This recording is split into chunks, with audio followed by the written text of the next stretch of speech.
Hi, this is Lori from LoriThayer.com, and I am back with another week in review. This week in review is for July 16th through the 22nd of 2015, and I'm a bit behind. I totally admit it. My summer has been very active, and I'm using active rather than busy because I am trying to strike busy from my vocabulary. I don't want to be busy. I think there's kind of a bad connotation, so I'm trying to use active. There you go. Okay, this week in review, hopefully it'll be short, a few things to talk about. Entertainment-wise, the family and I, all four of us, me, my husband, and my two stepsons, who are 16 and 18, went up to Cheyenne, Wyoming. Now, I live in Denver, Colorado. Up in Cheyenne, I have some family, an aunt and uncle who live up there, and we went to Frontier Days. So the Cheyenne Frontier Days has been going for over 100 years. Goes for 2 weeks, you know, carnival, rodeos, all sorts of events, shows. So we decided, you know what, we should go. We haven't gone for a few years, and it's like, let's pick a show and go, because that weekend had been open pretty much every weekend in July. Well, actually, yes, every weekend in July, but the very first weekend we've been gone. We've been very active. So, but we decided, let's take the boys, let's go up and, you know, do some fun stuff. So I contacted my aunt and uncle, and they said, yeah, come up, we've got some room, places where you can stay, we'll take you to some events. And so they were so super fabulous and nice to us. They got us tickets to go to see Blake Shelton on Friday night. Now, I like country. I actually listen to a lot of different music. These days, radio, I probably listen to more pop and rock, but I actually don't listen to the radio much. But blues, country, you know, pop, rock, hip hop, jazz, I listen to almost everything. So that was great. And my husband and I have been really enjoying The Voice, so of course it's fun to see, you know, Blake, because we see him on The Voice all the time. And the boys don't listen to much country. So it was interesting for them. The cool thing was, is we actually had, so they got us 4 tickets. My aunt and uncle got us the tickets. Very nice. But they were separate. So I like this because I think it is good for them as young adults to get to kind of go off and be on their own and have some of their own experiences without the parents being right next by, right? So we gave them some money so they could get some drinks and have fun, and then my husband and I were sitting separate, like, so not even like super close where we could see them. But we all had a good time, and my husband sometimes will enjoy some country and sometimes not, but we all enjoyed the concert. It was good. And then, so we stayed with my aunt and uncle, who live a couple months out of the year in Wyoming now, and then in Arizona the rest of the year. And they had a camper, RV, that my husband and I slept out in the camper, and then they had an extra room where the boys slept in the house. And then the next morning, we went to the Cheyenne Frontier Days parade that was 2 hours long, and my relatives are so awesome. My aunt went really early and set up chairs and saved seats for us, and then she and my uncle were actually in the parade. They had an old car that they drove in the parade, and so the seats were just for us. Just so nice, and we were in the shade. Oh, I'm so blessed. So we had really lovely seats, and I actually Periscoped the whole parade. So I downloaded Periscope a while ago, but I hadn't done my first Periscope because I've just been active, and I was having some internet issues with upload, and I didn't want to try it. But I was like, you know what, I'm going to try it. So I Periscoped the whole parade for 2 hours and kind of talked over it. So not a lot of people were on at any given time, a little bit here or there. The bummer about the whole thing is it didn't get saved. Because if you have a setting, your Periscope video, your live stream video will save to your camera roll, and I should have enough room on my 6 Plus, it's really big, but I think I didn't notice, like, it needs some time to save, and we were up and moving and we had to get going, and I just closed it, so I didn't save it. So you can't see it later. You can find me on Periscope at Lori Thayer.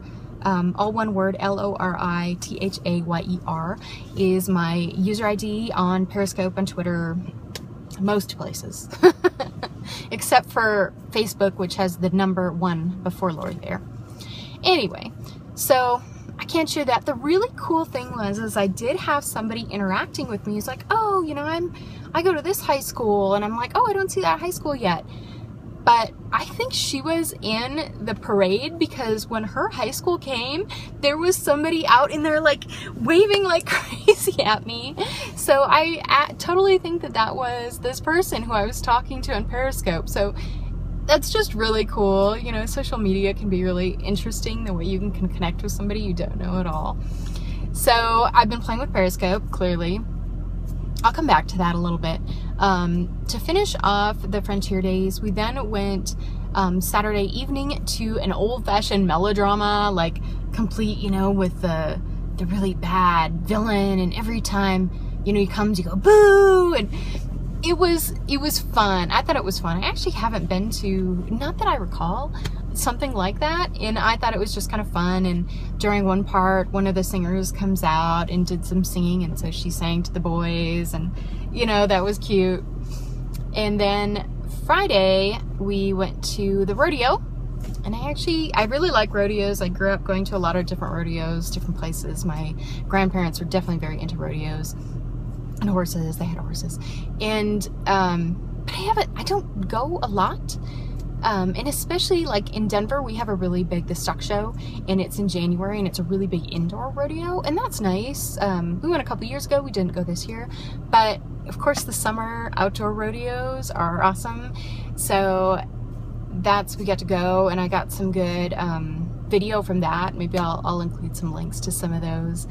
You can see some of the different rides and stuff, but I enjoyed the rodeo a lot, probably the most out of all the things, because I just like rodeos. One of the neat things though about this event for me is it pointed something out to me that has shifted for me in doing FasterEFT. And if you're interested in FasterEFT, you can visit my website at laurithayer.com, and I have an opt-in. I'll give you some quick overwhelm relief using FasterEFT. Now, I've used it for a number of things on myself. I regularly get sessions on myself, and one of the things I've noticed, like I tend to be a planner, and I'm like always worried about preparing for the next thing, you know, like if we go camping, it's like, oh, I gotta start days in it. And I've noticed that that's really eased up. I am less concerned in like pre-planning and having everything together or being on time. And, you know, it's that, for me, you know, kind of that hamster wheel and that voice in the back of the head that's always looking forward to the next thing that I have to do and trying to get ready and prepare for the next thing was, you know, what's causing me not to be very present right now. And so I've noticed that's eased off. But in this specific situation, like we drove up after I was done with work on Friday, and, you know, we go see my relatives, and then we're going to the concert, and it's like, you can hear the music, they're starting up, and we haven't even gotten into the grandstand, and like my husband's trying to get us going, and I'm kind of like, you know, we got assigned seats, we'll be fine. Totally opposite of how it usually is. I'm usually the one all worried about getting there. Oh, we gotta be there in time, we gotta blah, blah, blah. And my husband's usually late for stuff. So I was like, well, that's interesting. And then the same thing happened on Friday when we were going to the rodeo. Like we were all kind of behind, and, you know, and my husband's like rushing, trying to get us all there. And I'm just like relaxed. Oh, we don't need to hurry. Which is not my normal case. So really interesting, and I attribute that to the work I've done with FasterEFT. So it's really interesting as I just noticed some of my behavior changes because of the work I've done. So the work that I've done that I think is related to that is being worried about all the projects and the things that I have to do. And kind of as I worked through my concern about that and my worries about, you know, not doing it right or not getting it done and all this stuff, that kind of shut off my hamster wheel, right? And that voice in the back of my head, I'm just so much more relaxed now. So it was just interesting. Okay, on to other things. Apps. I actually tried while we were at Cheyenne Frontier Days to download their app. You know, so sometimes you go to an event and they have an app. Sometimes these are great apps, sometimes they aren't. This was not a great app. It wanted you to do certain things and get points to maybe win something. And I was thinking, you know what, maybe I can access information about the rodeo and who's playing, or, you know, who's up and riding and information. Not at all. So total fail in the app department for me. one of the other things I noticed that they were doing is they were trying to get people involved and taking pictures, you know, and sharing them on social media, which is a good thing, you know, for your event and you want to promote your event.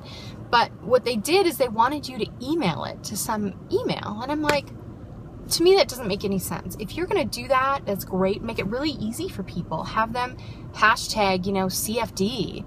You know, Cheyenne Frontier Days would be way too long, but CFD for Cheyenne Frontier Days, and then they can pick and choose and share. I mean, you kind of got to filter and make sure the images and what's being shared is okay, but then they could take and filter them and show them, because they were kind of cycling through and showing images on the big videos while people were waiting for the concert or waiting for the rodeo. So I thought they were just making it more difficult for people, and it's just like, I'm not going to share that with you. If it was just a hashtag CFD, I'd be all over it. You know, I was taking tons of pictures and videos and stuff, and I'd share those. But no, I'm not going to go through this extra step. So it was just an interesting decision that they made, I think. So other than that, Periscope, clearly started using it.